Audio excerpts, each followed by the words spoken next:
The Daily Graphic is reporting this morning. So we had a conversation some time ago about cement producers and what goes into their pricing formula and everything. Did we ever find out? The minister has been given further instructions here. The biggest story on the front page of the paper is get licensed or shut down. Trade minister directs cement producers. So the minister has directed the producers to secure licenses or halt production immediately. The minister issued a directive last Tuesday to the Cement Manufacturing Development Committee, which was set up last year to regulate the industry for prompt enforcement. The directive follows the coming into force of the new LI, which is supposed to operate and help the system get better. Now, the next one that you should be interested in is good news. Yeah, that's if it will finally come into fruition. Springfield, the oil company, secures rig to appraise Afina oil field. Springfield got license long time ago, and I think under the NDC, and had been going back and forth or struggling. Sometimes had issues with the E&I Vitol oil field, but they are not started exploration. You know, it was quite interesting. The 3 oil fields that President Akufo-Addo inherited, we additionally got the likes of ExxonMobil and so fields, but they pulled out last minute. So it was still the case that up to recently that they have announced one, the same set of oil fields were there, not increased. We had estimations of revenues we get from that particular field. Some had questioned why Springfield still had and had not proceeded to do the other things that were expected of it. But of course, we all know that there were court cases and all of that in lieu. But we understand that they have secured a rig to go and do the appraisal now, which may pave way after more than 8 years for the actual commercial production to commence. The job is not small like that too. Yes, anyway. Well, Alan promises to audit mining licenses. So the promise of Alan is that, and he agrees with the call for drastic measures. So he will halt further issuance. He would review what is currently in circulation. He would make sure that the ones that are not supposed to be held by people are taken away, and people do not abuse mining licenses in the Republic of Ghana. See, perhaps his solution should be added to the list of solutions that are required in the Republic. If that ad hoc committee, the Kandapa committee, if they are done with their meetings with the TUC, then maybe they can now look at the other options on the table. And I understand yesterday their meeting was, if you choose a better term, inconclusive. And so today we expect organized labor to sit and go and look at the timetable they gave. Recall, if you're unable to comply with the 3 directives, then what we will do is protest culminating into a strike. We are waiting to see what they will declare today. Is it a full-blown strike or commence with protest before the strike comes in? So the ball is in the court of organized labor. Yes. Anyway. But you know, I've been listening to other discussions on mining, and I say mining because I think that going forward we have shown that we will not mine responsibly. We have shown. And so there's no business. Given the slight opportunity, we'll abuse it to the highest level. So there's level. No business continuing with mining in this country. There's no business. There are countries that don't do mining, yes, and they assist very well. There is no business continuing with mining in this country. We can stop it. And let's leave the resources in future when we have responsible Ghanaians. Yes, who can manage it properly and run we it can properly. start mining. But it doesn't look like In fact, we need it was to do that. Papa Kwesi Nkrumah made that point some time ago, that he's not sure where in the world where gold became useless throughout history. So if gold is our biggest headache, no problem. Leave it in the soil until a time where decent people who are mindful of the environment, who understand that it is not only money that a state or people in a country should be looking for to the detriment of their own health, are there. And those Ghanaians are possibly going to come in the future. Exactly. See, with a lot more consciousness, like what we are doing with Safari Valley, a younger population will come up.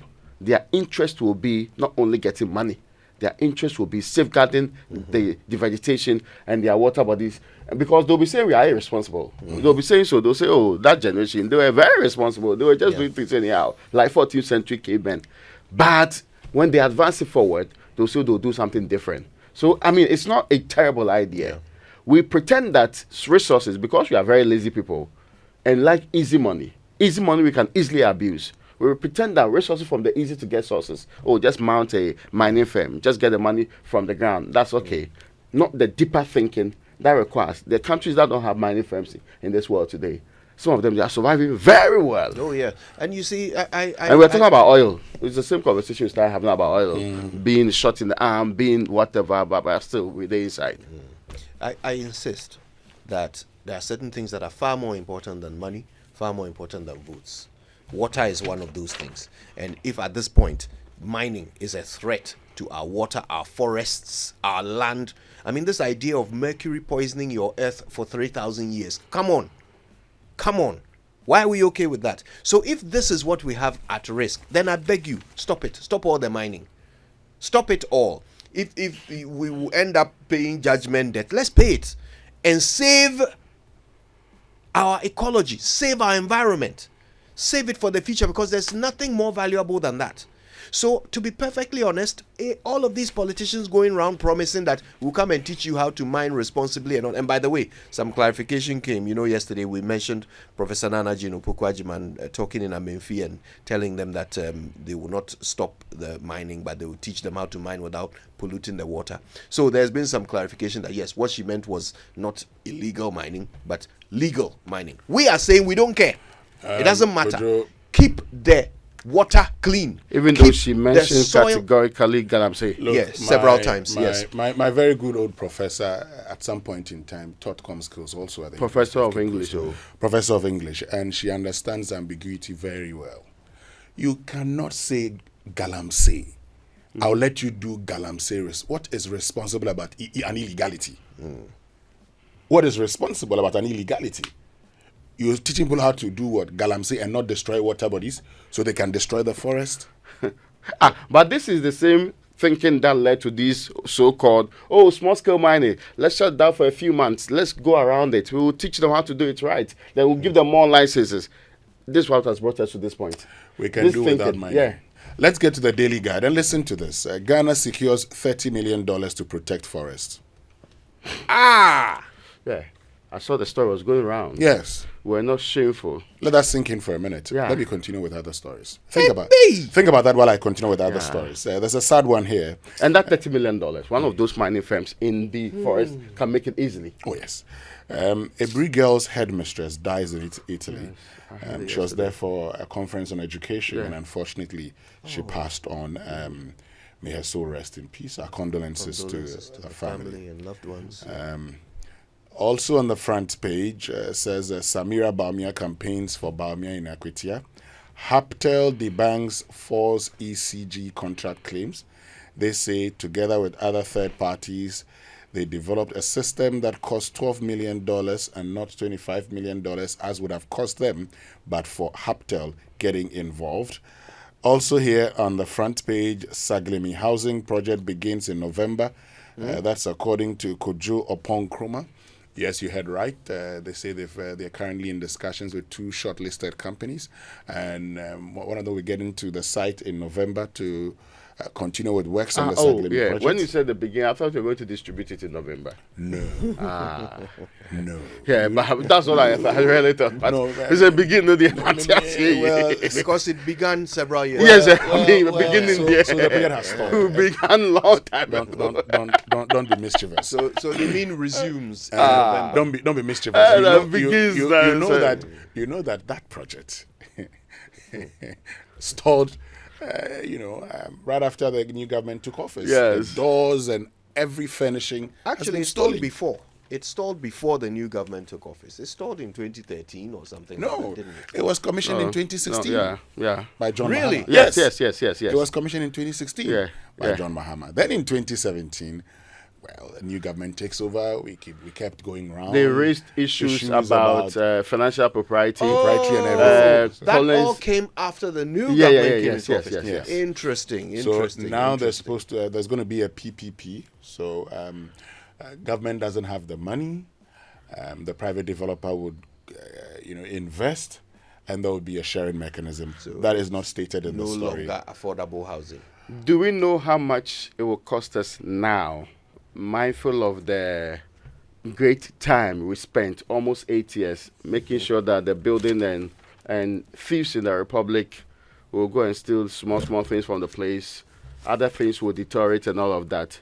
Do we know what the impact of that's supposed to be? We heard that even the completion of the drainage Yeah. was going to cost about $35 million. Yes. So Just the drainage. No, I get that.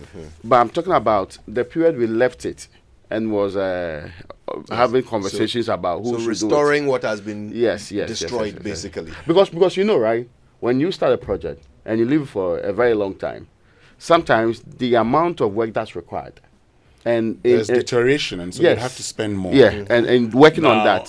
So if we are clear in our minds what that means, The other point. I'm not even suggesting that may be causing financial loss. The other but point really. is that. The other Are you point. not? Not at all. The other point is that. Look, Saglemi. Okay, 1,500 housing units. You look at distance from Saglemi to central business districts. Now, that side of town, what's the development there, and how many people may be prepared to live at Saglemi and come to work in Accra? One of the things we have not done well in this country is that we have not been able to decentralize development. Let me put it that way. All our development is concentrated in one place. Okay, And so today you find out people would have to drive 2 hours just to get to work that's true. and then drive 2 hours back. That's without traffic. Yeah. Sometimes you are in traffic for 3 hours. Anyway, the Economic Times says commercial banks to begin selling gold coin. You know that story. Government records lower budget deficit and banks to cut lending rates following the reduction in policy rate. Let's